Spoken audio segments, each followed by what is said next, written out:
Olá, estamos iniciando o nosso programa Saúde e Qualidade de Vida aqui na TV Santa Maria, canal 19. Sempre com o apoio cultural da Unimed Santa Maria. Cuidar de você, esse é o plano. Pampeiro, família feliz. Odontologia Lauda, o implante que se transforma em sorriso. Hospital Astrogildo de Azevedo e Ótica Anual. A nossa experiência é a sua maior garantia. Hoje nós vamos conversar sobre nutrição. Para isso, aqui no estúdio está a Cristina Beck, que é nutricionista na sua clínica privada e também responsável pelo Hospital São Francisco. Eu trabalho dentro do Hospital São Francisco, exerço a minha atividade de médico, tanto na especialidade cirúrgica quanto como médico do trabalho. E vejo a dedicação, a forma que os colegas que trabalham dentro do hospital na área da nutrição. Nós vamos conversar sobre isso. Agora, nesse momento, um momento importante, um momento de vestibular, e vamos conversar, em primeiro lugar, sobre a profissão de nutrição. A nutricionista, antigamente nós pensávamos apenas nas dietas individuais e muitas vezes pensando naquela dieta de emagrecimento. E tantos são os locais que as nutricionistas trabalham e que é este o mote desse nosso primeiro bloco. Cristina, muito obrigado por estar aqui e vamos conversar exatamente sobre a tua profissão. Vamos conversar sobre nutrição.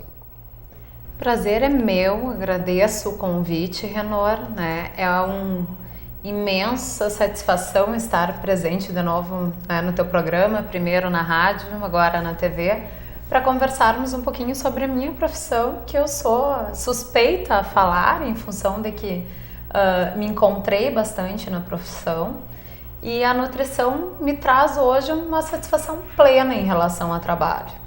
E vem crescendo bastante, Hoje a gente observa o campo ampliando e a nutrição ainda abrange diversas áreas, Tanto ligado à área administrativa, unidade de produção, quanto à unidade clínica. Hoje eu atuo ali junto com São Francisco com a parte clínica hospitalar, a clínica que hoje também a parte de consultório, que bem como tu falou, antigamente a gente focava nutricionista, consultório, dieta de emagrecimento e hoje a gente observa que a nutrição traz muito mais que isso, Então hoje tanto a parte preventiva através da alimentação, em relação a qualquer tratamento, até de doenças crônicas não transmissíveis, como até mesmo a parte de nutrição como parte curativa.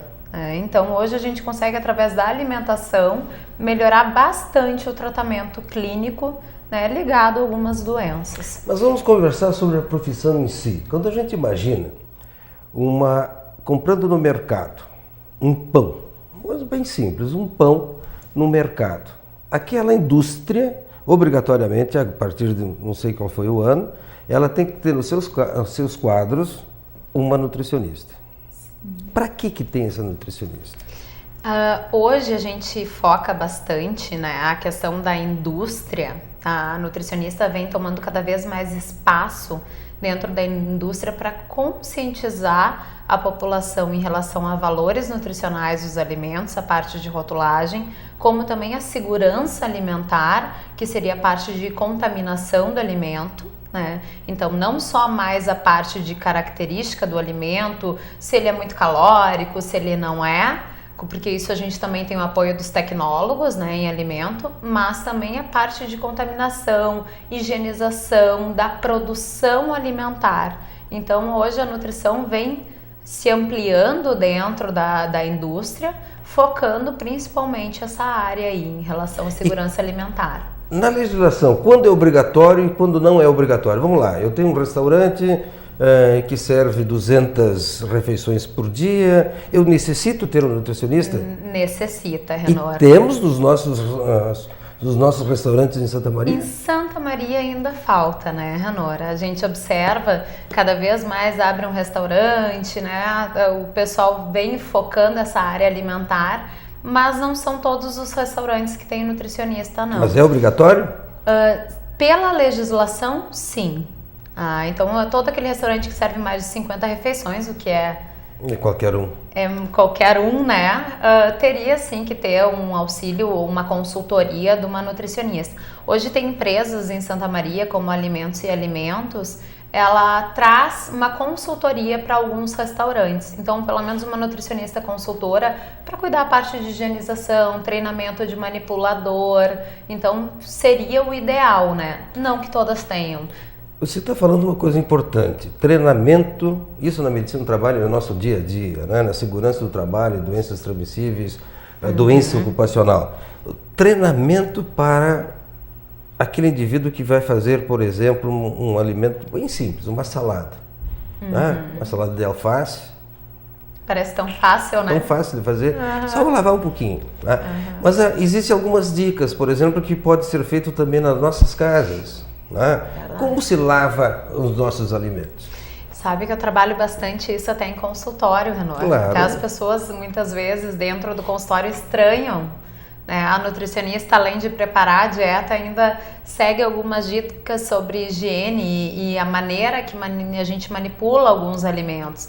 Mas hoje, em função de muito agrotóxico, e já é comprovado hoje que o agrotóxico, sim, ele lesiona, né, a nossa parte celular, então oxida, né, trazendo algum dano ao organismo. Então, higienizar e retirar ao máximo aquele agrotóxico e até a sujidade da salada, né, é fundamental. E antigamente a gente usava em água com vinagre. Isso, que boa! É, né, Renora? Vinagre, que boa! A que boa ainda não tá tão errada desde que usada na dosagem correta, né? Hoje tem um produtinho que eu sempre digo para os meus pacientes utilizarem, se chama hidroesteril. A gente encontra na maior parte dos mercados hoje de Santa Maria, os supermercados, principalmente os maiores, a gente tem ali perto dos hortifrutis. Nada mais do que é uma concentração de hipoclorito, que é a nossa famosa que voa, né? Então ele tem uma dosagenzinha que tu põe umas gotas junto na parte daquela bacia que a gente deixa em imersão, em molho. Depois lava bastante com água corrente e a gente tem a tranquilidade de ter uma fruta e uma verdura bem higienizada. Então vamos lá, eu tenho 3 cenouras para fazer, eu tenho pepino não, porque na verdade eu não gosto de pepino, então no meio a mesa não vai ter. Mas uma alface, né? Comprei esse produto e quantas gotas eu tenho que colocar e quantas horas eu tenho que ficar, quantos minutos eu tenho que deixar? Renor, na verdade, esse hidroesteril, ele vai muito do tamanho da vasilha, tá? Então, o quanto tu vai deixar, por exemplo, 1 litro até 4 gotas. Então, eu indico para todos os pacientes, eles realmente lerem o produto que eles estão usando, porque eu tô te dizendo... Pode ser marcas diferentes, São claro. marcas diferentes, né? Concentrações diferentes. Concentrações diferentes. Então, eu sempre, quando a gente fala tanto em alimento quanto em higienização de alimentos, a primeira coisa que a gente tem que aprender a fazer, que isso vem lá, né, da mãe ensinar, do pai ensinar, a ler o rótulo, né? Então, tanto do produto utilizado para higienizar, quanto até mesmo de um alimento no supermercado. Então, bom, se nós vamos falar sobre isso, nós temos muita coisa para falar. Verdade. Né? Validade. Em primeiro lugar, eles botam um local difícil de ler. Né? E às vezes a gente vê assim alguns mercados sendo multados ou indo lá à vigilância sanitária e fazendo grandes notificações em cima disso porque tem uma lata que está vencida. Tá? Às vezes pode ficar uma lata que não foi vendida e colocar novas na frente. Essa validade depende de quê? É do produto? Como é que é isso? Hoje, dentro da nutrição, é um dos trabalhos da nutricionista, claro, também, né?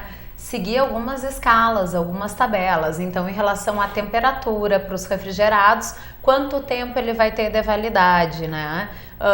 O próprio alimento in natura também, qual é o período, na verdade, de deteriorização, desde que ele esteja num ambiente, numa climatização correta, né? Já o industrializado, geralmente ele tem uma maior validade quando ele tem mais sódio, né? Quando ele tem mais nitrito, tem mais nitrato e acaba daí, Renor, até a gente leva para o lado da saúde, o dano à saúde. Mas os conservantes hoje, muitas vezes e o processo de cocção ou de resfriamento do produto é que levam o tempo de validade do produto. Então, a gente sempre diz para todo consumidor, ficar alerta, né? Não comprar aquilo que está vencendo. Exatamente. Muito bem. Cristina, agora eu vou te fazer uma pergunta muito simples. Você já comeu algum alimento com validade vencida? Já. Muito bem. O telespectador que está nos assistindo pode ter certeza que também já fez isso. Com certeza. Mas tem que ter alguns cuidados, né? Principalmente enlatados. É verdade. Eu trabalhei por muito tempo, antes de vir para São Francisco, com um grande laboratório, Anor. E a gente sabe que a maioria dos alimentos mantém um lote de segurança, né? Claro. Então ele não é aquele iogurte que passou um dia que ele realmente está vencido. A gente tem exemplo dos leites com aquele monte de conservante que foi colocado de maneira errônea, né? E até sendo nociva à saúde. O tempo de durabilidade acaba sendo maior para não proliferar tantos micro-organismos.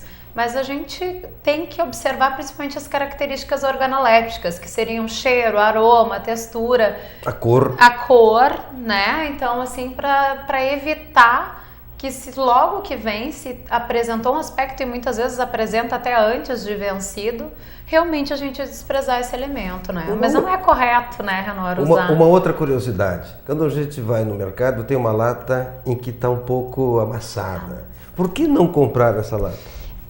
Quase todos os enlatados, né, aquele amassado libera uma toxina e pode desenvolver alguns micro-organismos, né? A gente chama até o próprio botulismo, tu pode pegar de algum enlatado ou algum tipo de conserva que a gente faz, que deve ser evitado. Então, em função dessa parte de risco, quando a gente pensa, é só uma latinha amassada, não tem problema.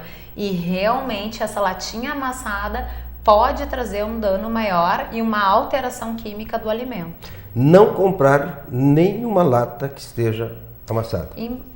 Eu geralmente tenho isso como característica até dentro de casa e falo para os meus pacientes, alimento que está com a embalagem um pouco deteriorada, deixa para o supermercado. Não, e que na verdade o supermercado não perde, porque ele demanda de volta para a indústria. E a indústria, não sei se lá pelas tantas não abre essa lata e nós vamos consumir de novo depois. Fica a grande dúvida, né? Essa é uma dúvida que a gente vai ficar pro resto da vida. Lógico que uma lata abaulada, essa sim, realmente tu não pode consumir. Não, em função do risco, né? Você também falou sobre os dizeres bem pequenininhos que está na lata, né? Quando que um leigo, ao ler aquilo, vai saber se realmente é nocivo para a saúde ou não? Boa pergunta, Renor, né? Eu até brinco bastante com meus pacientes, eles se surpreendem que um dos retornos do tratamento clínico, eu ensino o consumidor a ler o rótulo. Porque a Anvisa vai ali, pede pra gente, na verdade, ficar atento, né? Até cria cada vez mais, vem sido adicionado novas leis, né? Em função à rotulagem nutricional, mas eu ensino o consumidor a ler. E não adianta nada. E geralmente eu pergunto, o que é a primeira coisa que tu vê no rótulo? Aquele paciente que está para fazer tratamento para emagrecimento é a caloria, né? O diabético eu vejo se não tem açúcar. Então, assim, não é só isso que a gente deve levar em consideração. O rótulo é a embalagem no todo. Então, assim, aquelas letrinhas pequenininhas e muitas vezes ali a lista de ingrediente do alimento conta muito sobre o alimento. Sempre o primeiro alimento que vier na lista de ingredientes é o que mais contém no produto, em ordem decrescente. Então, se eu pego um alimento que o primeiro item da lista é leite desnatado, é sinal que aquela concentração maior é de leite dentro do produto. E depois vem vindo. Daí eu sempre brinco assim, quando chegar lá no final, tiver muito nome que tu não reconhece, pode ter certeza que são vários conservantes. Então, que a gente deve sempre ficar atento, né? Em relação às letrinhas miudinhas, tanto em relação a lote, validade, a lista de ingrediente e se deter, claro, depois nas informações nutricionais. Aí tem light diet, sem gordura, com gordura, zero calorias, meu Deus. Light diet, 0 calorias. Como é que vamos diferenciar? Sabe que isso é um questionamento meio geral, né? O consumidor sempre diz assim, bom, então tá, o diet não engorda. E na verdade não, né? A gente tem vários produtos dietéticos, né, que Concordo. sofrem uma redução de açúcar. Eles chegam a ter quase zero realmente de açúcar, ou até 0,5 hoje é permitido, que é apenas uma retirada de um componente, Do que açúcar, seria sacarose, da sacarose. E já o light não, é uma redução de 25%, né, de algum ingrediente do tradicional da marca. Aí tu olha que interessante, Renor. Tu pega uma marca, ele tem o tradicional e o light. Aí tu vai comparar ali, ele tem redução de calorias, digamos assim, tá? O tradicional dele é 200 calorias, né? Dele sofre redução de 25%, tá? Para ser considerado light. Mas aí tu pega outra marca e o tradicional tem o mesmo valor do light. Por isso a importância Isso eu não sabia, eu já estou aprendendo aqui agora. Por isso a importância de ler o rótulo. E até eu tenho algumas embalagens no consultório que eu mostro para os meus pacientes, dizendo, então, esse aqui é tradicional e é a mesma coisa que o light?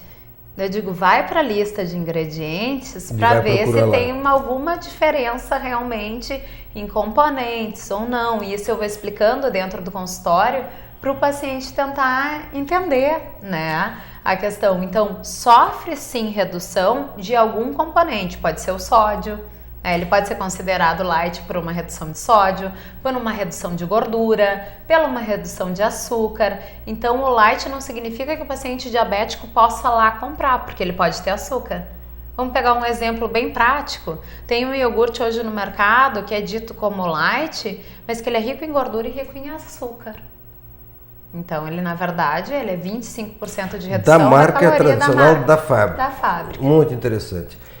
Nós tivemos um ano passado uma polêmica sobre uma marca de água, tá? Famosa. Lógico que aqui nós não vamos falar em marca de água. Mas todo mundo gosta das coisas boas, tá? E eu acho que das águas melhores de tomar é a San Pellegrino, que é italiana, né? Realmente uma água estupenda, né? E eu fui ver lá que ela tem 29. E ela é maior a concentração de sódio do que esta que estava gerando uma polêmica aqui no Rio Grande do Sul. Até onde esse teor de sódio vai realmente interferir na saúde de quem vai bebê-la? Tu vais falar isso após um breve intervalo.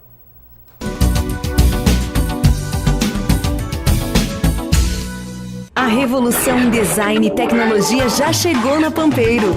Chegou o Up, o subcompacto da Volkswagen, produzido no Brasil por quem gosta de ousar. Tudo nele é Up. Venha conhecer toda a segurança, potência e economia deste modelo.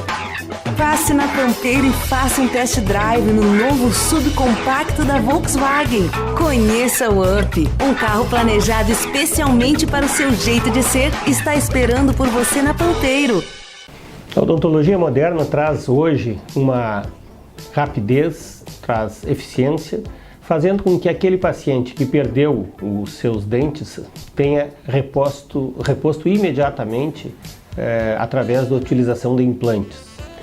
Esses implantes são fabricados em titânio.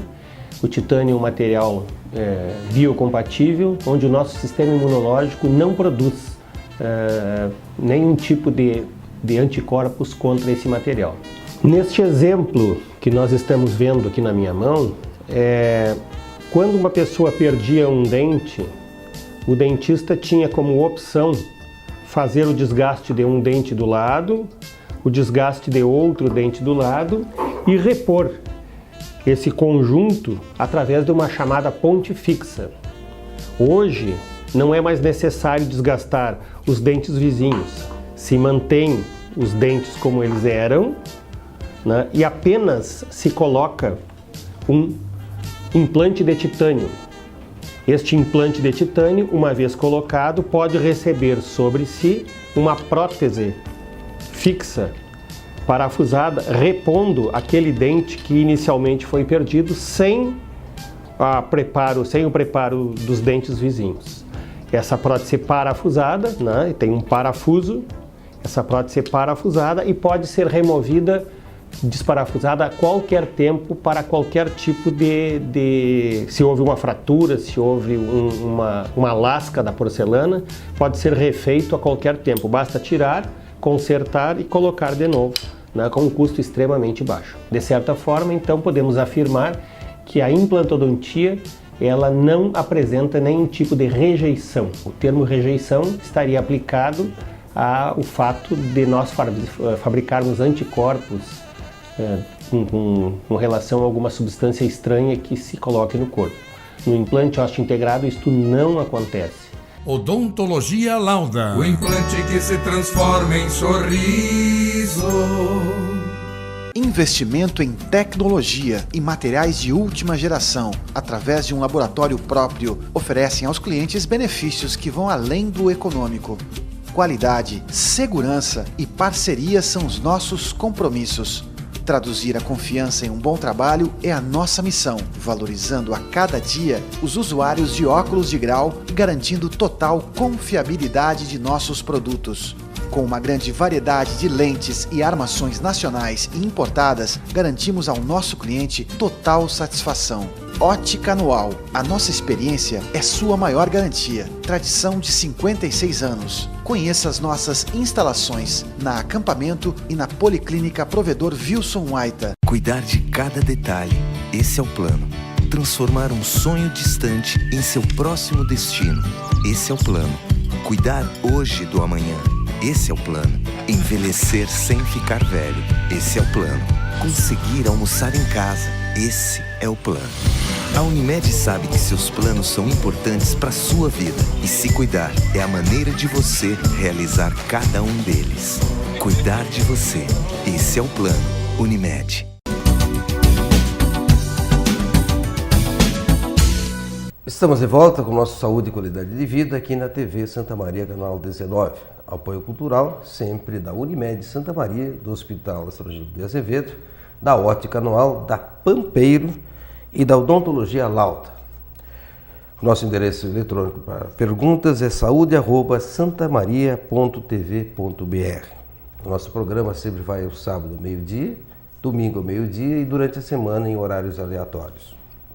Conversando hoje com Cristina Beck, nutricionista. Estamos conversando sobre o teor de sódio na água. Uma polêmica que o ano passado aconteceu. E nós estamos conversando aqui no intervalo, né, Cristina? Mesmo com sódio, talvez em doses mais altas, mas tem que beber água. O primeiro princípio que qualquer homem e mulher que trabalhe na área de saúde, qualquer profissional, sempre vai dizer para o paciente. Mas, muito bem, até onde que nós temos que se preocupar com essa rotulagem do sódio? Se eu sou hipertenso, no meu caso eu não sou hipertenso, vamos dizer, eu serei, nesse momento sou hipertenso. Como é que eu tenho que cuidar disso? Voltando um pouquinho para a parte do rótulo, né? Se a gente for analisar, Renor, todos os alimentos, né, industrializados, que são... Né, que tem uma durabilidade maior, contém um bom poder de sódio e teor dentro do alimento em si. O próprio leite, que a gente pensa é docinho, né? Ele tem bastante sódio. E se criou essa polêmica em cima da água. Na verdade, essa água até já muito tempo era consumida, né? Depende muito da fonte na qual ela é retirada. Então, o sódio vem realmente para evitar uma proliferação, um aumento de micro-organismos, né? E a gente sabe que quanto mais, dependendo da fonte, traz algum índice de micro-organismos, se coloca mais tratamento em relação a cloretos, a sódio, para evitar. E, como tu disse, é melhor que se tome água do que não se tome. Perfeito. Né? Só que depende muito da questão de quanto a gente come no sódio no dia. Então, lógico. O quanto se tu isso aí comeres uma picanha total. Bem salgada, não vai ter problema de tomar uma água, é lógico. Então, assim, o que na verdade a gente pensa? Quando eu vou colocar aquela água que tem um pouquinho mais de sódio, é sinal que eu devo retirar um pouquinho do meu alimento. Claro. Né? Então, é um equilíbrio. Os estudos mostram que o brasileiro realmente consome muito sódio, por isso principalmente o gaúcho. Bastante por causa da nossa carne, né? Então, o que a gente observa é que realmente a média do Brasil são 12 gramas de sódio. Quando a gente pensa em paciente hipertenso, tu vai no máximo a 4 gramas. O consumo correto seria no máximo até 6, né? Então, daí a gente já está consumindo o dobro. Aí a gente vai e ainda toma uma água que tem bastante sódio. Muito bem, uma marca que tenha 100 miligramas de sódio, tá? O percentual, não sei se é miligramas, é miligramas, né? Uma garrafinha, quantas gramas de sal tem, de sódio? O que acontece? A gente pegou 100, né, para 500 ml. Tá. Se tivesse 1 litro, eu tinha 200. Né? Tá. Então, eu sei que eu posso consumir até 6.000 miligramas. Então, não vai ser uma garrafinha d'água que eu vou tomar que naquele momento vai fazer. O que vai ser preocupante é aquela carne com sal grosso, né? Então, assim, essa redução de sódio, sim, é significativa. Mas, claro, né, Renault, se tem uma outra marca que vem uma adição menor de sódio, é opção. Então, é opção. Use a outra marca, né? E aí é uma situação muito interessante que você coloca, né? Quando você toma muito sódio, através do sal, da comida, né? Você toma mais água. E se nesse momento você está usando uma água que tenha um percentual alto, é lógico que você está ingerindo mais sal ainda, mais sódio. Com isso, os hipertensos, principalmente os hipertensos e problemas renais, eles vão se agravar, né? Isso não tem nem dúvida que isso deve ser muito bem cuidado. Mas a população não cuida disso, né? Vamos ser sinceros entre nós aqui. Ninguém está ouvindo a gente, né?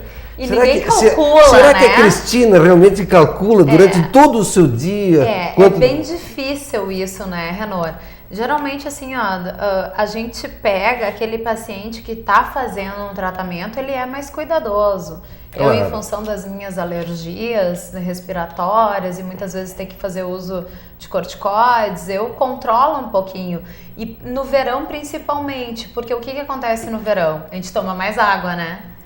E daí, se a gente come aquela concentração alta de sal, né, do sódio, tanto o sódio no alimento quanto ele com o sódio como conservante, a gente cada vez retém mais líquidos. E é inevitável no verão a gente aumentar o consumo hídrico, né? Então, essa retenção é bastante visível no verão. O pessoal geralmente diz assim, é porque esquentou, parece que eu tô com mais edema, né? E na verdade é justamente essa questão do alto consumo hídrico no verão, pela questão da temperatura, né, da nossa termogênese, associado a um alto consumo de sódio. O que tu falou é bem verdade, né, Renault? A gente tenta calcular dentro dos planos alimentares, a gente tenta pausar e tentar deixar a parte mais próxima desse micro-organismo, desse micronutriente, né, que é o sódio. Então, deixa o plano desenhadinho, né? Mas a gente sabe que o paciente muitas vezes dá aquela escorregada, né? E a gente pensa nas crianças que vão lá, a mamãe leva lá uma bolachinha recheada. E ela nem sabe que tem um monte de sódio dentro daquela bolachinha lá. Então também contém. Então hoje a maioria dos nossos alimentos industrializados são riquíssimos. E também os não nutricionais, por exemplo, nesses restaurantes Aquilo, que hoje é Santa Maria, qualquer parte do mundo inteiro, na verdade, os restaurantes Aquilo. Tá?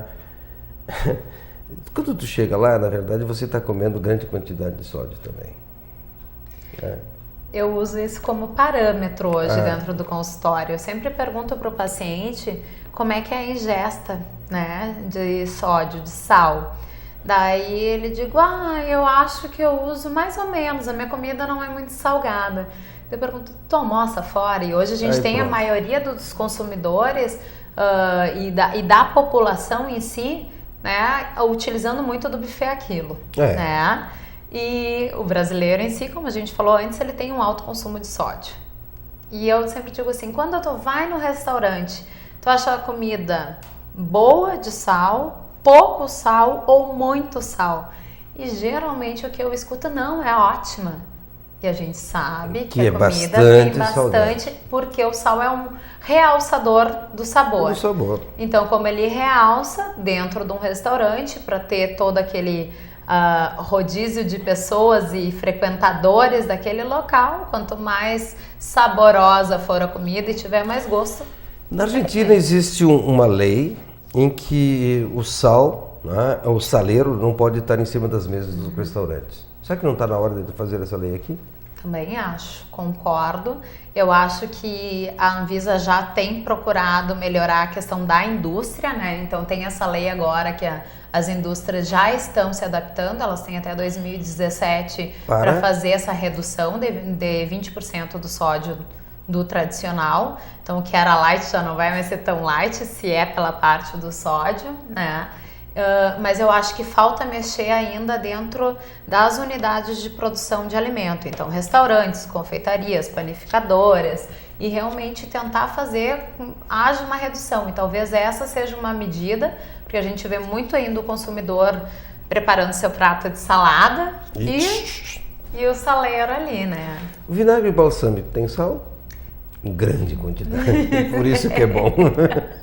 Tem, né? Vinagre balsâmico, shoyu, até eu sou uma prescritora e até uma consumidora de pimenta. Os molhos de pimenta têm bastante sal, né? Daí tu vai lá e diz pro paciente assim, use a pimenta em função da substância que melhora a termogênese e ajuda no emagrecimento, mas dependendo da quantidade que ele estiver utilizando, ele tem que lembrar que ele está colocando sal para ali também, né? Porque o molho de pimenta é rico em sal também. Na verdade, quando a gente está internado no hospital, um paciente meu está internado, a coisa que ele mais reclama é do gosto da comida. Você que foi internado uma vez sabe do que eu estou falando. Aquela comida insonsa porque falta sal. Como é que vocês controlam o sal no hospital? Renor, mas isso não acontece no São Francisco. Como não? A comida pode ser até boa, mas a gente sente... Eu almoço muitas vezes no hospital da Unimed, que as cirurgias ao meio-dia, e lá nós temos um refeitório para os médicos, né? E que dá vontade de vez em quando pedir um salzinho lá de baixo.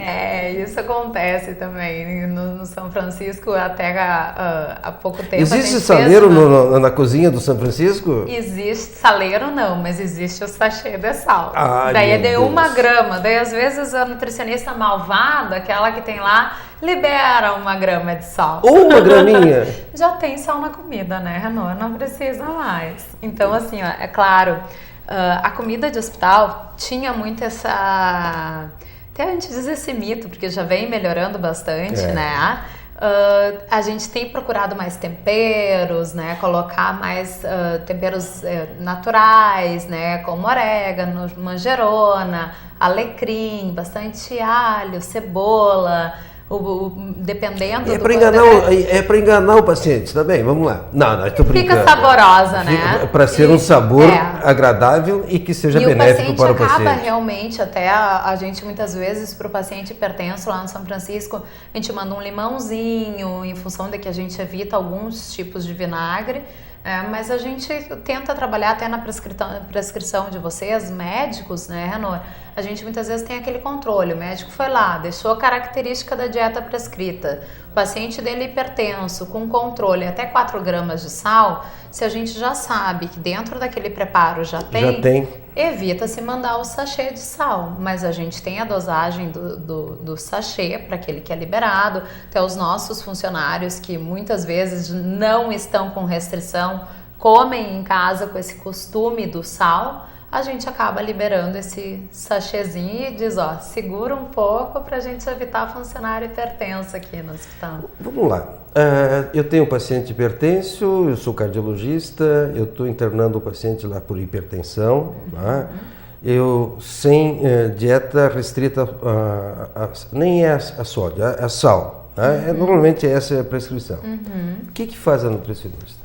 Bom, dentro do hospital, a nutricionista, ela faz todo o acompanhamento da alimentação do paciente. Então, além da gente fazer a avaliação nutricional, para saber como é que está o peso, como é que está a altura, se os hábitos intestinais estão funcionando normalmente, se o paciente tem edema ou não, a gente observa também muitos hábitos alimentares do paciente e passa algumas orientações, né? Que a gente diz uma pré-orientação do que ele vai receber no hospital, porque senão ele acaba reclamando muito, claro. Daí chega o médico lá dentro. E vai reclamar da direção. E daí chega lá, a nutricionista tá mandando uma comida horrorosa pro meu paciente. Então a gente explica antes pro paciente porque ele vai ter um controle em relação ao café, ele vai ter um controle em relação até mesmo chás, porque hoje o chá de caixinha tem uma boa concentração de cafeína. Ele vai ter um controle em relação à concentração de sal e ele também vai ter um controle em relação à gordura, né? Então, o uso de alimentos, muitas vezes a gente vê a família tentando levar alguma comidinha, um X, né? O paciente, eu já tô doente, tá ali na cama de hospital, eu vou levar. Então, a gente vai lá, pré-orienta, explica o que ele vai receber de alimentação, faz aquele controle, continua semanalmente. Se o paciente muitas vezes fica 7 dias, ele recebe de novo toda a avaliação nutricional, que é toda a parte de peso, altura, avaliação de sinais físicos, né? Então, edema, como é que tá toda a parte intestinal. E acaba também, Renor, na alta, orientando o paciente como ele vai seguir fazendo em casa. Porque nem todo o paciente que sai do hospital segue um tratamento e procura uma nutricionista para adequar. A gente, no caso dos cardiologistas, a gente vê eles recomendando bastante o paciente a procurar uma nutricionista, principalmente pós um susto, né? Que geralmente o paciente caiu, tomou aquele susto em relação até um infarto, um AVC, né? Um acidente vascular cerebral. Então, ele acaba muitas vezes procurando o cardio diz, agora a minha parte com o medicamento está feito, falta procurar nutricionista. E por certo, uma pergunta que o telespectador fica imaginando são as comidas pela sonda. Olha só, as comidas pela sonda, né? Sonda nasal ou até por uma gastrostomia. Como a nutricionista elabora essa alimentação? Bom, Renor, tu me pegou, né, nas minhas paixões. Quantos anos eu trabalho com isso, enfim, é meu chão, é a minha especialidade, né? Toda a terapia nutricional, a parte de pacientes... Que bom que eu acertei, que tu mais gosta, que eu nem sabia disso. E anos trabalhando com laboratório, então, em hospital com essa área. Também eu tenho pacientes domiciliar com uso de sonda. E a gente sabe que, geralmente, para a família é um susto, né? A pessoa não vai mais comer pela boca, a sensação que a família tem é tipo, mas ele tá com fome. E daí olha aquela sonda ali, aquele aspecto café com leite, pensam, mas ele tá só com isso aí. Só com líquido. Só com líquido. E na verdade não é nada disso, né? Aquelas dietas que são elaboradas via sonda, elas são como se fosse um prato de arroz, de feijão, de salada, tem todos os componentes vitamínicos e minerais. E muitas vezes hoje as nossas dietas industrializadas... Que também tem sódio. Nem todas. Nem todas. Geralmente o nível de sódio é bem baixo. Elas são hipossódicas. E tem conservante também?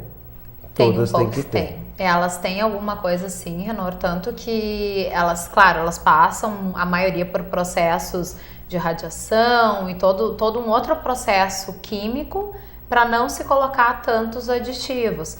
Mas uma dieta hoje, a durabilidade dela é 2 anos, né? Então, claro que no Brasil chega a maioria importada, chega com 1 ano já para vencer, mas tu tem 1 ano muitas vezes dentro do teu estoque para uso de uma dieta sistema fechado. Então, hoje a sonda vai trazer uma qualidade alimentar para o paciente. A gente antigamente observava muito que era sopa por sonda, caldinho de feijão, liquidificador. Suco de laranja, liquidificador. Isso sim acaba desnutrindo o paciente. Até acontece muitas vezes de eu receber dentro do hospital aquela família que acabou com o paciente sondado com uma broncoaspiração, né, em função de que a família está lá tentando alimentar. Dar e muitas vezes era só um suquinho, chegou o inverno, é vitamina C, suco de laranja, e acaba realmente prejudicando, né, a saúde, porque existe um modo, uma via correta e uma alimentação correta. Hoje as sondas são isentas de lactose, isentas de sacarose, isentas de glúten, né? Claro, Cristina, que nós temos que colocar também os custos dessa alimentação parenteral, né? É um custo bastante elevado para uma dieta contínua por muitos anos, tá? Infelizmente, pacientes com AVC estão acamados meses, anos, né? E com uma sonda com alimentação apropriada, é lógico, mas com um custo muito alto e não coberto pelo Sistema Único de Saúde. Nós vamos no intervalo e já voltamos.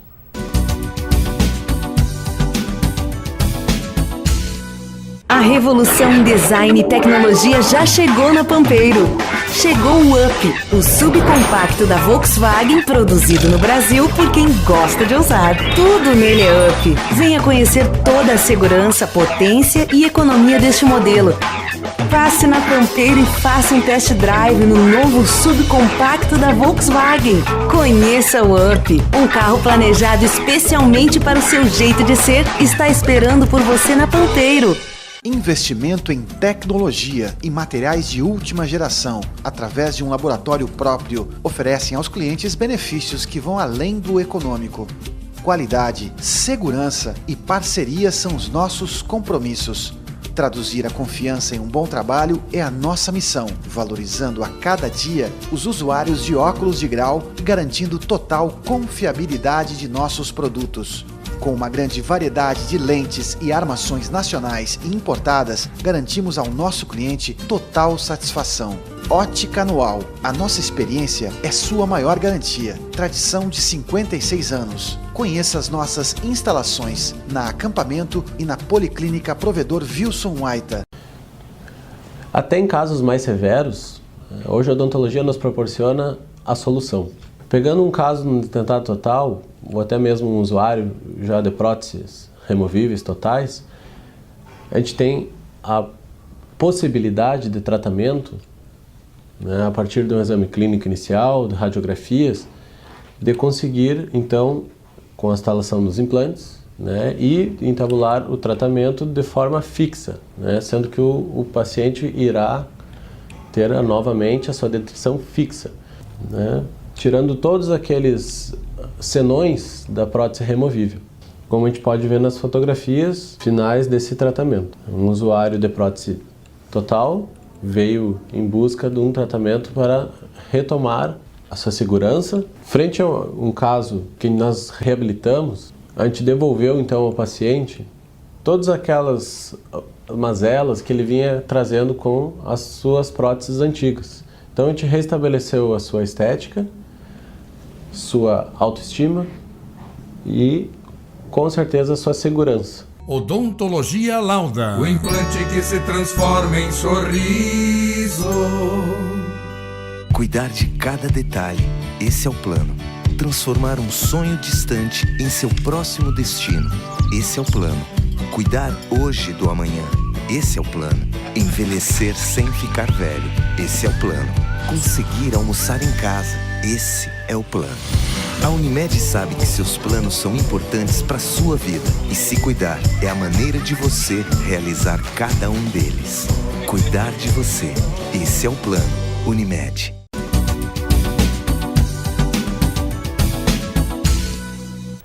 Estamos de volta com o nosso Saúde e Qualidade de Vida.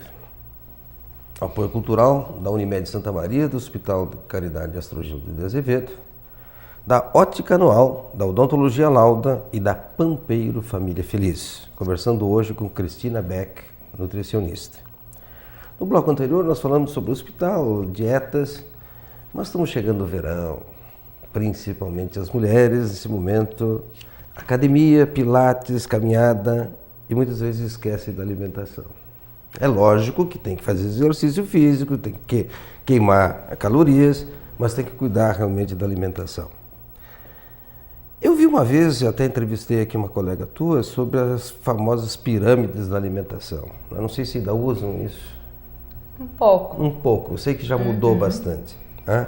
Mas vamos lá, um pequeno sobrepeso, alguns quilos a mais. A nossa telespectadora quer usar biquíni na praia e tem umas gordurinhas e tal, ela quer emagrecer. O que você recomenda? Chegando o verão agora é bem geral, principalmente por parte das mulheres, né? Apesar que os homens vêm crescendo bastante essa questão da vaidade, o cuidado com o peso, academia, é ótimo, né? E a gente observa principalmente, então, aquelas mulheres magras, né, que também hoje estão preocupadas com o índice de gordura do corpo. Então, quando a gente tem a paciente dentro do consultório, Renora, a primeira coisa é a gente tentar entender o que ela quer modificar, né? Então, tem aquelas pessoas, não, eu quero estar com a coxa, com o perfil, né, do glúteo bem acentuado, mas a barriga fininha. A minha gordura abdominal está em excesso, só o que me preocupa. Então, a gente entra com um plano alimentar rico em fibra, né? Com alto consumo de hídrico, de água, e também trabalha bastante com um carboidrato complexo, evitando, na verdade, que a mulher coma aqueles farináceos, né, refinados, o açúcar, e isso realmente acaba auxiliando bastante quanto à questão de gordura abdominal. Também o uso de termogênicos agora no verão. Claro que a pimenta, por ser um termogênico e acaba alterando bastante a temperatura corpórea, a gente muitas vezes no verão dá uma segurada, mas o gengibre, em função do gengirol, que é uma substância que realmente é ativa em relação à parte de retenção de líquidos, também como um acelerador, uma ação anti-inflamatória, né? Porque a célula de gordura não deixa de ser uma célula inflamada, ele tem muito efeito no emagrecimento. O gengibre... O nosso gengibre, a raiz. A raiz. Utilizamos bastante. Ralar e botar na comida. Ou uso... Mas não pode usar geleia. A geleia... Ah, não vai dar, né? A geleia de gengibre ou a geleia de pimenta não vale. Mas a questão do gengibre até eu indico bastante para aquelas pessoas que dizem assim, eu não tenho muito tempo. Porque quando a gente vai em nutricionista, a gente geralmente pensa assim, e agora? Como é que eu vou fazer tudo isso aqui que ela me pediu? Então a gente tem que pensar também na questão da praticidade e, que nem eu digo, não pode usar realmente a raiz, usa o pó de gengibre. Uhum. Então hoje o mercado está muito amplo. Mas o pó de gengibre nem gosto tem, né? Um pouquinho. Dependendo da quantidade que tu coloca, tu sente assim. Ele tem o ardor, não tanto quanto a raiz, né? E hoje a gente observa muito aqueles sucos para emagrecimento com ação detox, que são os desintoxicantes, que a gente usa o quê? Um mix de colocar fibras ali para dentro, alguns antioxidantes e também a própria parte, né, hídrica da fruta, que acaba diminuindo junto com o gengibre. A maioria, se o telespectador for ver, vai ali uma carga de gengibre naqueles sucos, para poder fazer essa ação termogênica. Veja bem, então raspa a raiz do gengibre e coloca na comida em geral. Na comida, num suco, faz um chá, é bem utilizado hoje. Eu sou um bom cozinheiro. Eu gosto de botar geleia por cima, por exemplo, de um assado de ovelha, fica uma delícia. Né? A geleia de gengibre a gente evita, mas um gengibrezinho em lasca fica uma delícia. Né? O pessoal hoje utiliza bastante da comida japonesa e vai comer, e esses restaurantes, não é todo mundo que pede, mas se pedir vai ter lascas de gengibre ali. A gente usa o gengibre para abrir o paladar, né? Sentir mais o gosto, por exemplo, vai pedir um sashimi, tu sente mais o gosto e ele ainda vai estar ajudando, trazendo um benefício, né, para evitar a retenção líquida. Antioxidantes, isso está sendo falado em todo instante, né? Antioxidantes.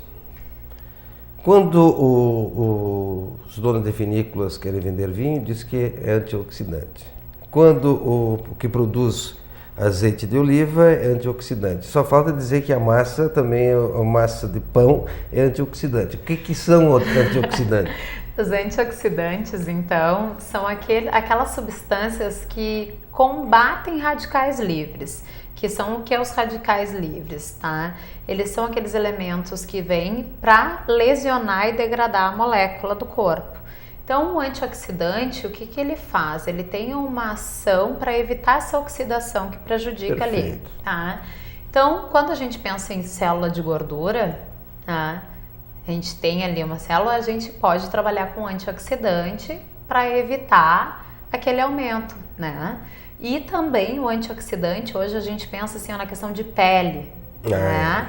ao envelhecimento celular da pele. O antioxidante, hoje até nos próprios cosméticos existe antioxidante, né? A vitamina C é um antioxidante, os polifenóis que estão no vinho é um antioxidante, que justamente vão diminuir aquela degradação. Então hoje é bastante utilizado, onde a gente mais encontra são nas frutas, nas verduras. Quais as frutas? Qualquer uma? Principalmente hoje as mais utilizadas são as cítricas, né? E as verduras, os folhosos verdes escuros contêm bastante, brócolis, o tomate contém antioxidante, A né? Laurinha, então, não vai ter problema. Nenhum. A minha filhote, ela é apaixonada por tomate. Por isso que é linda desse jeito. E, na verdade, Renora, o que a gente tem desses antioxidantes é trazer um benefício em relação a esse dano todo que a gente faz com aditivos químicos, né, com agrotóxicos, com o próprio consumo, alto consumo de gordura saturada, gordura hidrogenada. Então o antioxidante vem para evitar esse dano. Se nós formos falar sobre tipos de gordura aqui, por certo, é mais 1 hora de entrevista contigo, né? Mas talvez o nosso telespectador, quer resultados mais rápidos, ele pode dizer assim, existe um comprimidozinho que eu posso comprar para usar como antioxidante? Existe. Mas hoje não é o indicado. Hoje assim, algumas nutricionistas, né, eu até fiz alguns cursos, algumas atualizações em relação à nutrição funcional, nutrição ligada à fitoterapia. Hoje existe complexos vitamínicos, existe, por exemplo, a própria vitamina C, bastante utilizada, e a gente observa muito resultado para aquelas dietas que são mais restritivas ou então que faltam algum elemento. Hoje a nutricionista de consultório, ela consegue avaliar quanto de micronutrientes, que seria o quanto falta de vitaminas, de minerais, e consegue suplementar através do uso de fitoterapia, né? Então tem antioxidante. Hoje a gente vê as cápsulas famosas que a gente mal entra na farmácia, já vem alguém com um potinho e nos oferecendo. Eu ia chegar aí, mas eu não ia ser tão explícito dessa forma, porque eu acho que é uma questão de marketing, né? Esses dias atrás estava ouvindo uma rádio santamarense em que era colocado uma medicação milagrosa, fitoterápica, né? Que curava tumor de bexiga, infarto de miocárdio, antioxidante. Que aí é uma paixão, na verdade é um milagre. E está sendo divulgado na mídia. Isso aqui eu fico muito chateado com esse tipo de situação, a responsabilidade da mídia que coloca umas bobagens desse tipo, né? Acontece muito de chegarem no consultório e dizer, olha, eu tive na farmácia e me ofereceram isso aqui e me falaram que é para emagrecer. Daí eu digo, olha, não, ele não é para emagrecer, ele na verdade ele contém vitaminas e minerais que atuam muitas vezes ou no metabolismo do carboidrato ou no metabolismo do lipídio, que podem servir como auxílio. Então uma coisa bem importante a gente deixar bem explicado, tá, para o consumidor. Não existe fitoterapia que tem ação de redução de apetite.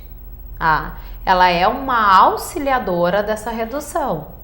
Então, medicamento é outra coisa, né? Que então, assim, nenhuma nutricionista vai prescrever o uso de medicamentos para emagrecimentos, enfim. Hoje um grande controle, né? Existe um grande controle, graças a Deus. Né? Então, tem que hoje se trabalhar muito em cima disso, mas a fitoterapia hoje vem para auxiliar alguns casos, mas se tu chegar na farmácia, tu não sabe se o principal uso daquele mineral ou daquela vitamina vai servir para quê?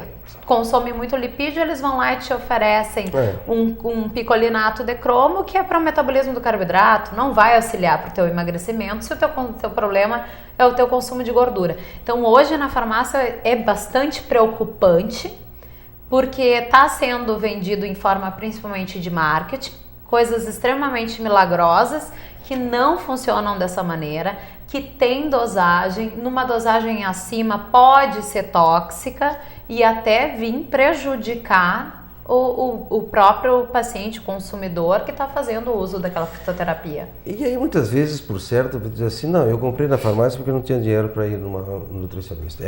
Isso é verdadeiro, tá? Mas aí eu fico mais chateado ainda que, novamente, o que mais tem dificuldade monetária de fazer um bom tratamento é que é penalizado. Tá?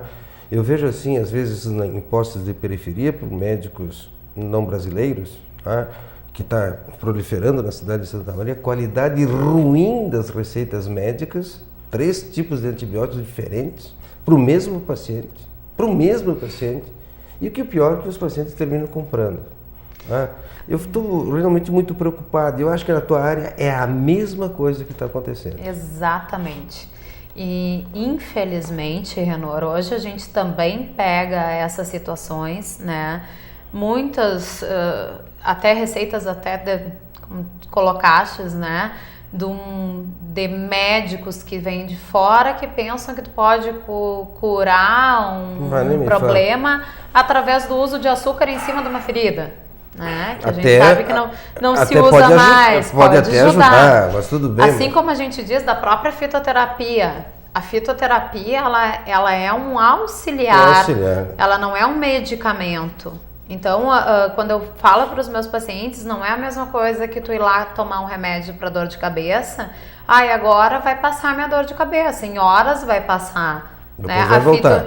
A fitoterapia, tu tem que colocar, tu tem que reconstruir aquilo que foi perdido, né? Ninguém está com deficiência de vitamina D, toma um dia vitamina D, recoloquei. Então tem que seguir o tratamento. Tem que fazer o diagnóstico, na verdade, fazer, né? Justamente, e isso sim resulta muitas vezes num tratamento de emagrecimento. Então, que nem a gente brinca, não é só o policiamento que muitas vezes o paciente pensa, eu tenho que ir na nutricionista essa semana, eu vou me cuidar.